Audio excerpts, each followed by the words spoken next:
Hello, everybody. Welcome back to 10 Man Collections. And today I'll be reading a chapter out of the North Carolina Ghost and Legends book by Nancy Roberts.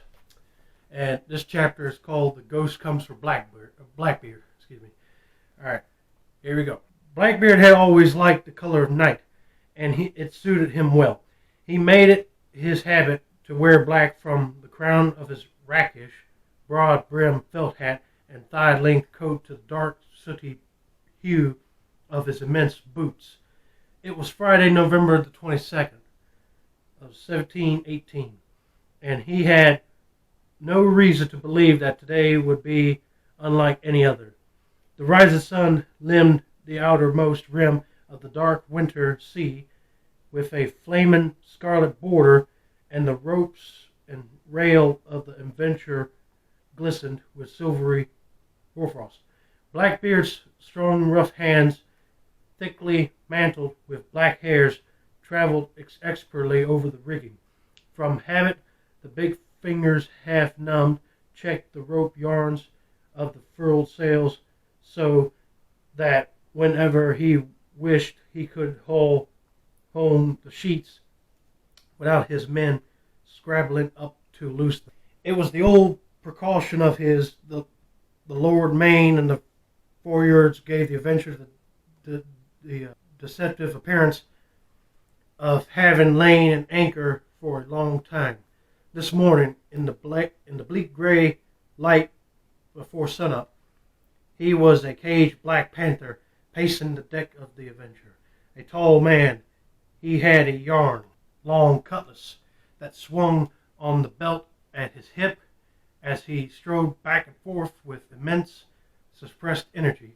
The wide, wicked blade hanging from his belt had the slight curve of a saber, but was actually a much heavier weapon, its rounded brass guard designed to protect his hand and wrist.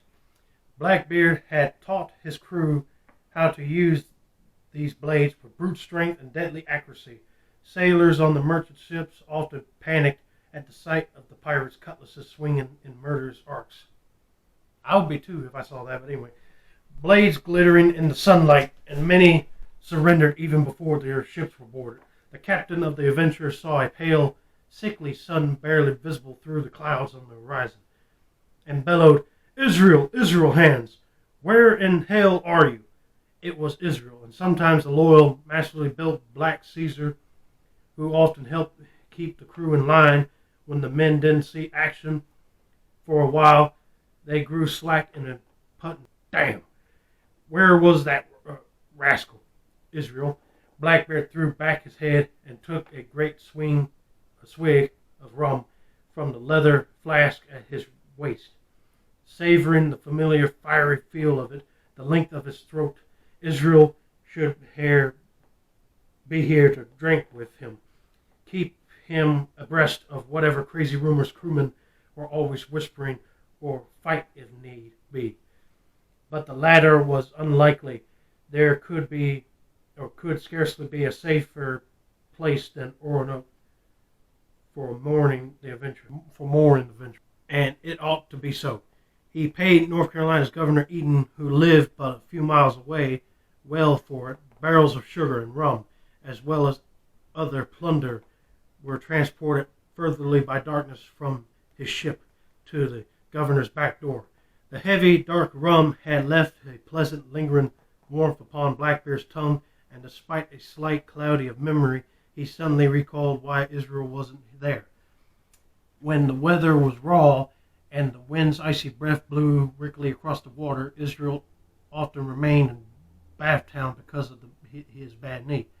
Long ago, during a gambling game in his cabin, Blackbeard had playfully turned off the oil lamp, shoved a pair of crossed pistols under the table, and pulled the triggers.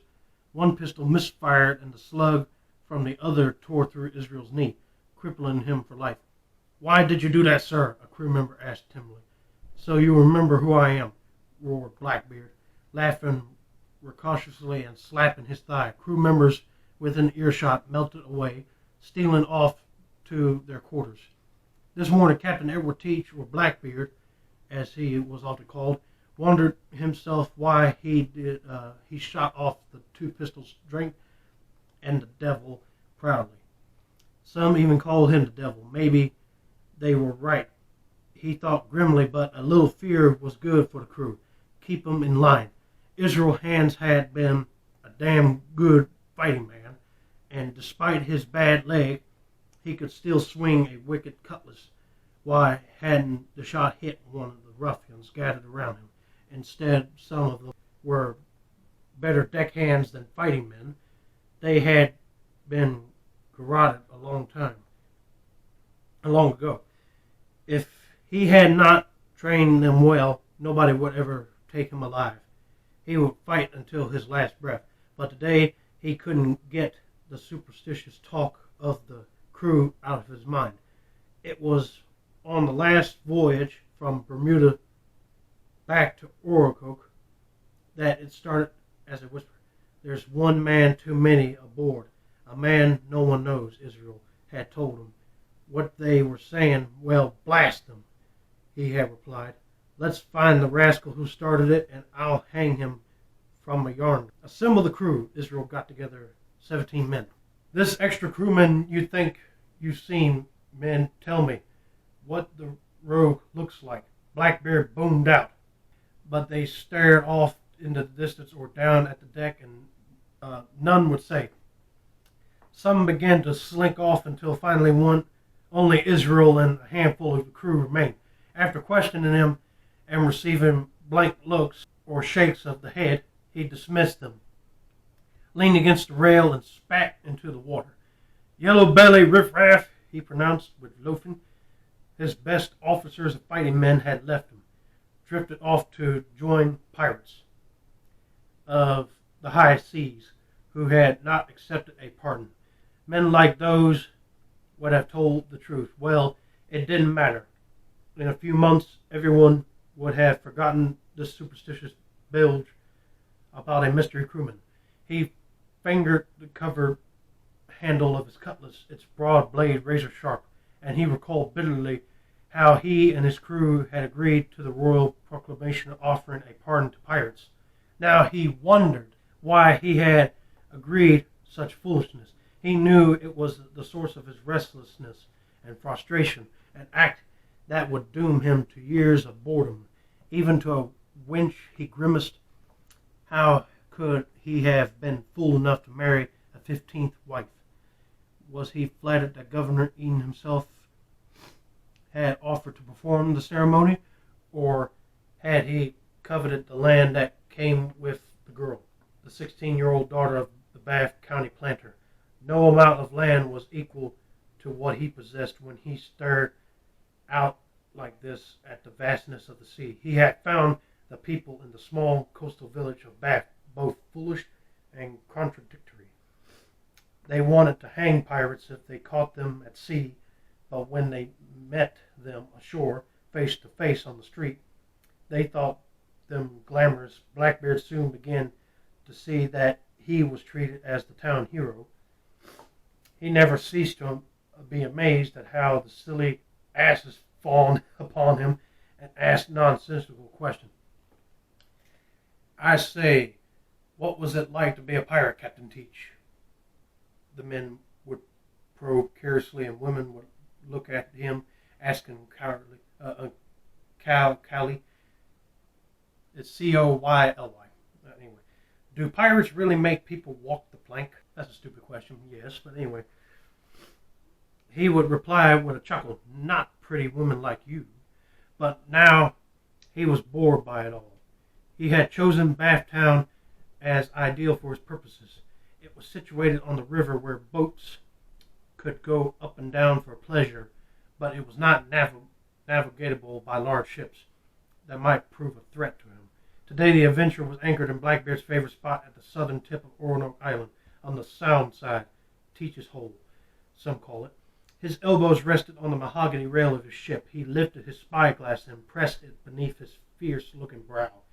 His hard, bright, black eyes searching the purple rim of the horizon. God, how he wished a sail would hoof into view out there, and he could shout to his helmsman "Chase the sail," his crew would begin yelling. A sail where?" And then the excitement of the pursuit giving the fleeing vessel a broadside from the ship's guns, pouring shot into her until the other vessel slackened her fire, watching the right moment to throw the grappling hooks over the rail and board her by force. He loved to hear the ear-splitting revolver shots, smell the smoke, and be in the thick of the screams and curses. His blood began to race just thinking about it. Man, that guy has some issues, I tell you. But anyway, he hungered for a few of the hammer-like jolts to his right arm, the jolts that accompanied each cutlass blow as his blade struck or was struck by that of an adversary. Always he found his emotions surging to a fever pitch of excitement and intense rage that afterward left him pleasingly exhausted, temporarily surfeited with excitement and substantially richer. Blackbeard's crew would share the plunder: gold, dust, money, jewels, plate, wine, slaves, or other material goods. Without the reward, who would sail with him? It had not taken Captain Teach long to find that he was not suited to be in either a planter or a merchant. Pirating was what he knew, and he knew it supremely well. The blood of generations of rogues must flow through my veins, he thought, chuckling to himself, but so be it. A few weeks ago, he and his comrades, men who commanded the finest pirate ships along the Atlantic coast, had gathered at Ocracoke. Vane was there, Bob, Deal, Jack, Rackhand, scores of their crew members. What a party. Those are some weird names, I tell you. But anyway, the celebration had lasted for over a week, and he had been host. Local fishermen who knew Blackbeard had put in at the island bringing fresh fish to sell. The crews of the pirate ships had barbecued pigs and cows. They knew they had nothing to fear with Blackbeard's own vessel, the Avenger. Anchored amid their ships and the friendliness of the governor, afterward the captains and the crews had gone their separate predatory ways. Today, he didn't care if he never saw the town of Bath again. Here on the dark gray blue waters of Ocracoke Inlet, he was at home. His entire being was part of the environment of the sea. His long strides adjusted to the familiar motion of the ship, the rhythmic waves surging through him, matching the tempo of his own blood. The creak of the ropes. For years, these had been a background for his thoughts. He felt intensely alive when he was on a ship. He lifted the spyglass again and stared out to sea, the habit of a lifetime. He had thought of posting a sentry on the sand dune last night. The mast of his own sloop could be seen out at sea, but he had decided it didn't matter.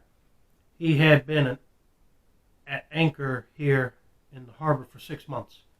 Why would anyone consider a pardoned pirate like himself worth the taking, especially one who was received by the governor and the best families in Bathtown?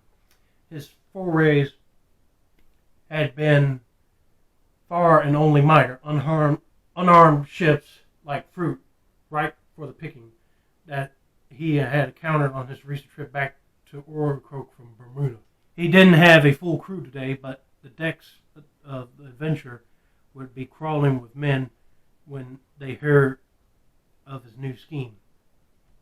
That would be all that would be needed to bring the ship back to life. Pardon be damned. Suddenly, a gigantic shadow fell across the deck, and Blackbeard's whole body tensed.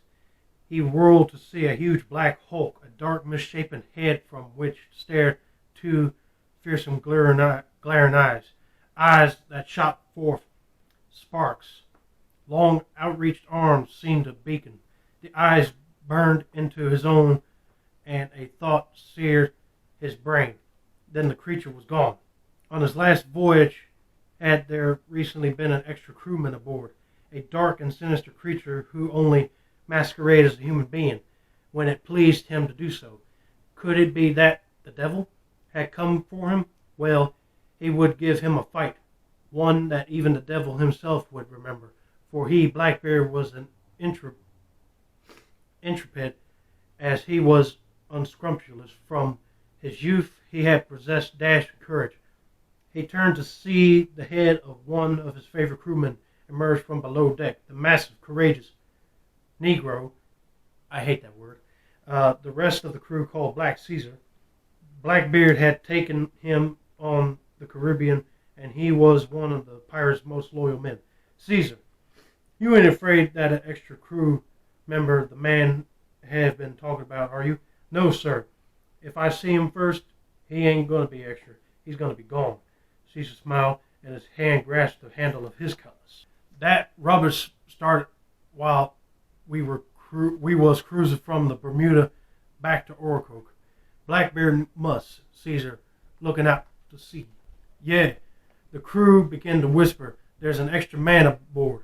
One the captain didn't hire on, and they were scared witless.